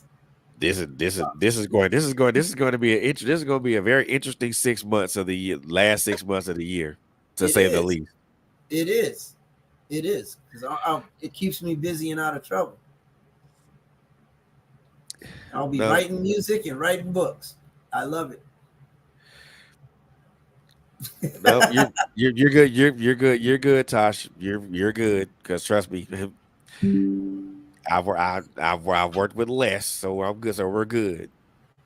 See, we got you. But I am gonna give you this opportunity to let everybody know who you are, what you do, where they can find you at on social media, and also, if you got any appearances coming up, or if you got anything going on, please let everybody let our viewers and our listeners know. Let our viewers and listeners know that. So the floor is yours. Okay. Well, thank you for that, Fred.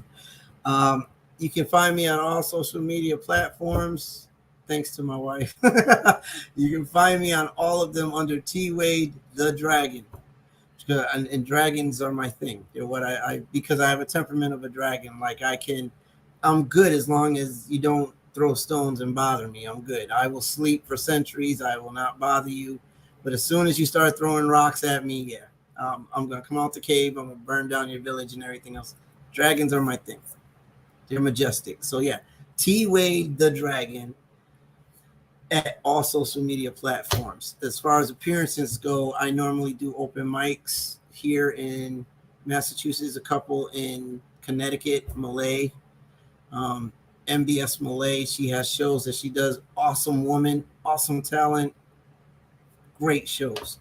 So my wife and I go there and we sing. We were doing Woo Wednesdays, and we go there and we pretty much do a set there. I don't have anything else planned right now because I have a lot, as you can see, on my plate. So I'm not performing anywhere right now that's not spontaneous. Oh, she just put you on blast, bruh. Okay. Sorry, babe. That's true. Caixa Rodriguez. has an album release. Her album is being released July 30th. It's gonna be awesome. I will be singing there with a host of other people. I plan on tearing up that night. I plan on tearing up. I'm going for broke that night. I am.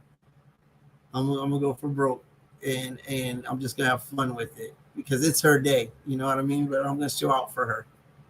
So her album release is where in Springfield. It is in Springfield at Level 5, and it's on a Saturday. I think, what time does it start, babe? At 4 or 5. It's on a Saturday, and it goes till 9. So it's gonna be a big party. We're just gonna have some fun.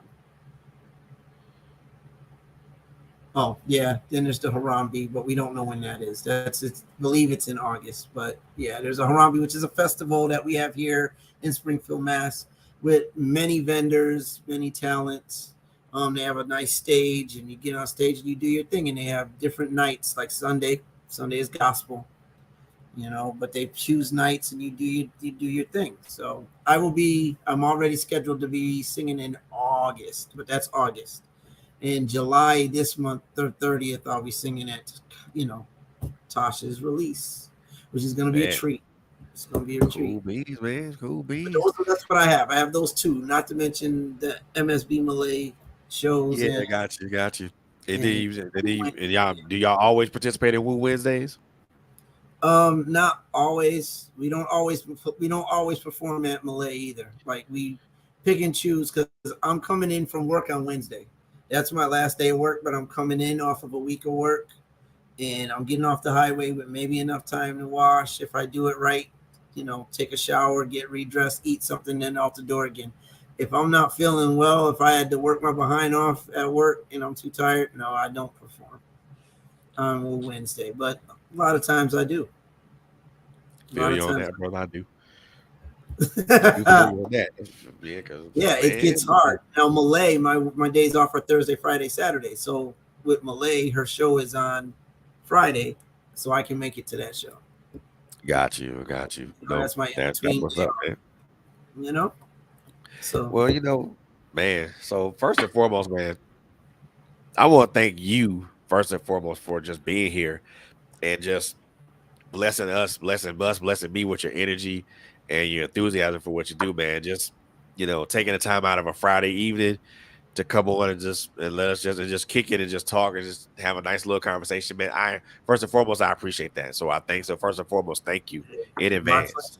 My pleasure. It was my pleasure. All my pleasure. Man, I appreciate you, and I thank you. You are my brother, my friend, and I look forward to working with you. I do. No joke. I do. I expect to hear that. I expect to get that sample, and I expect to be talking with you off key with the book situation. For sure. Most definitely gonna do that, man. But and I'm looking forward to that. I mean, I'm gonna tell y'all right now, man, ladies and gentlemen, this is a guy that I've learned to. I won't even say learn to. This is someone that I've respected from numero uno. Respected his craft, respected what he represents as a man, as a husband, as a father, as a stepfather. This is someone I respect highly. He's one of several men, outside, beside, in addition to my father, he's one of several men that I respect highly. Wow. And he's somebody that I love like a brother, man. And that's hard to do in today's society. It's hard for men to be cheerleaders for other men. It's hard for men to be to support other men. It's hard for men to, clap your hands for other men. It's hard for men to be like, hey, congratulations, for other men. And it's a rare instance when that happens, man. This is a guy I respected, honored and love this man like a brother. And again, that's rare, So, and I said, bro, and I salute you, brother. I really do. I salute you in everything that you do, man. And I wish nothing but the best for you and Kai and all y'all endeavors, man. It's just, I'm just proud to be in the midst of all of this, man. I'm just really proud to be in the. I'm just really honored to be in the midst of all of this, and man, y'all honor me with y'all presence, with your presence, and y'all honor me with just being there, just supporting, and then also to the out to the other to the opposite end of that spectrum, be supporting you guys, and just making sure that we support each other. So I Yeah, thank you for that. I thank you. That that hit home. Thank you so much. I don't even know what to say on that one, man. You just you left me speechless because that's saying a lot. That's saying a lot. Man, listen, you are my brother, and I'll do anything for you. Anything you need, if I can do it, it's done. Believe that. Believe that. I appreciate the time you've given me. I appreciate talking to you, and being able to share with you. Talking to you is the easiest thing in the world, and man, I do.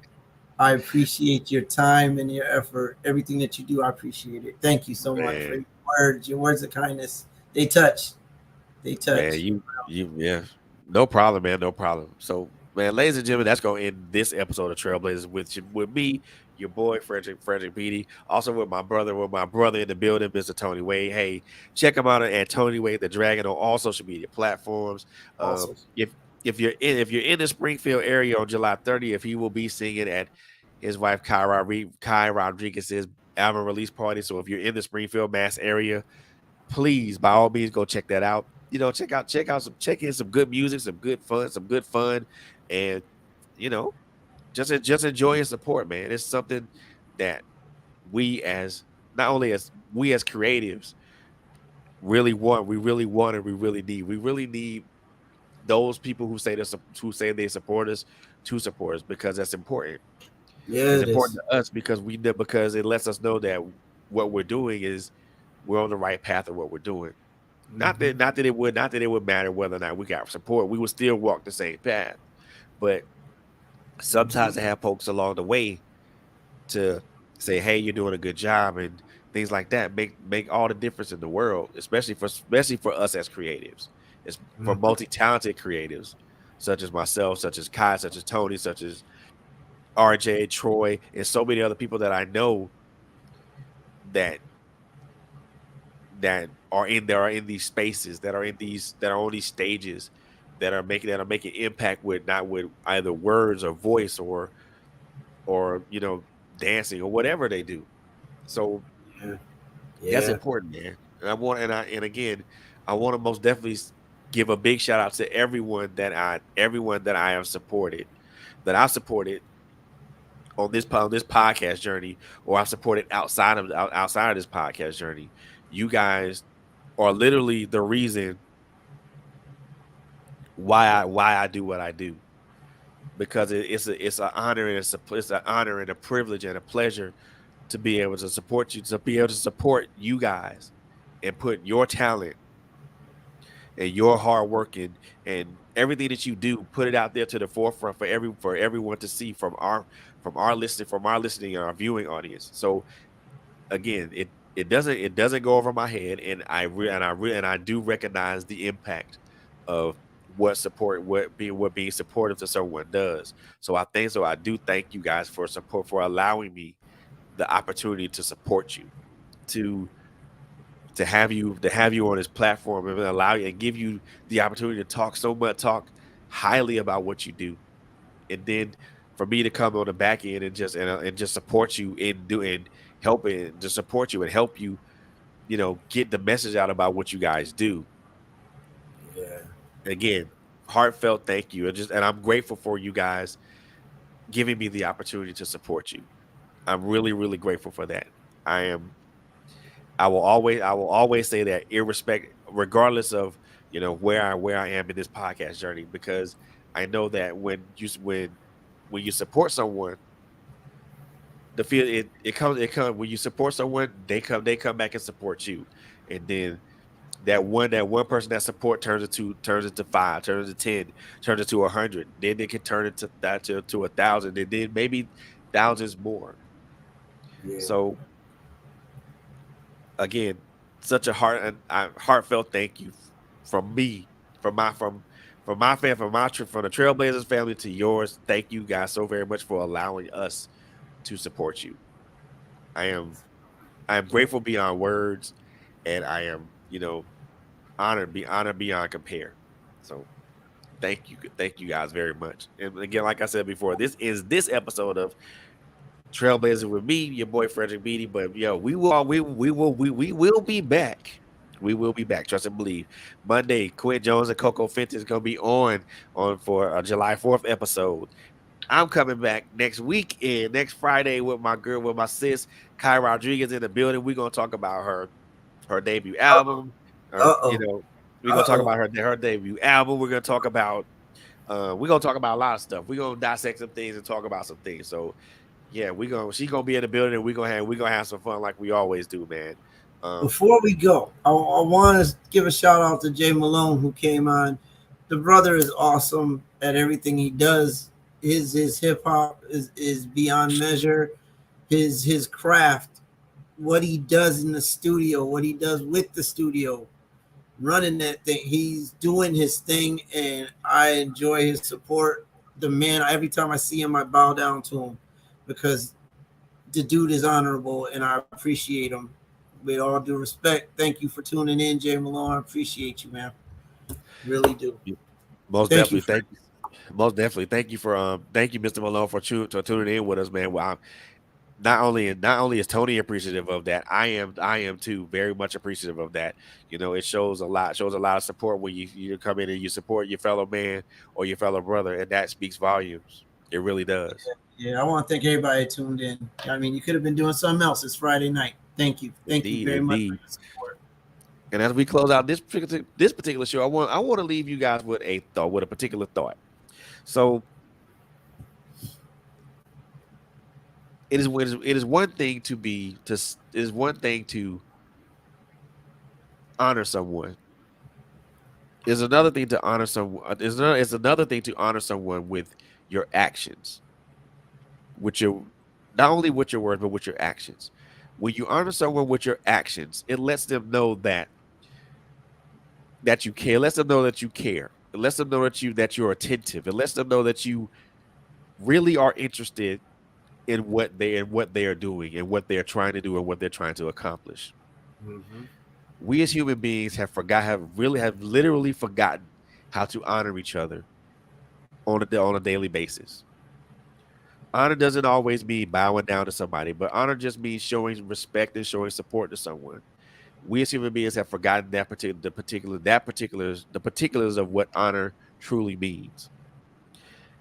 As you go about your weekend, and as you go about your day, go about your evening and your weekend, try to remember what that means to you, and do your best to truly, and I do mean truly, honor someone.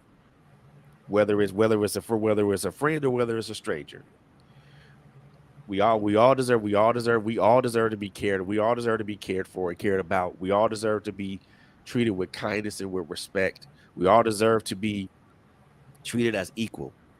And to me, that is what honor truly means. So, with that being said, that ends this episode of Trailblazing with me, your boy Frederick Beatty, and before I wish you guys good night, all of the three things I always like to say. Number one, take care of each other. Number two, love on each other. Number three, it is a crazy ass world out here. Mm-hmm. So by all means, and above all else, please, and please, especially this weekend, take care of each other. Yeah. I love y'all, and ain't a damn thing you can do about it. Y'all have a great evening and an even better weekend. Good night. Man, good night.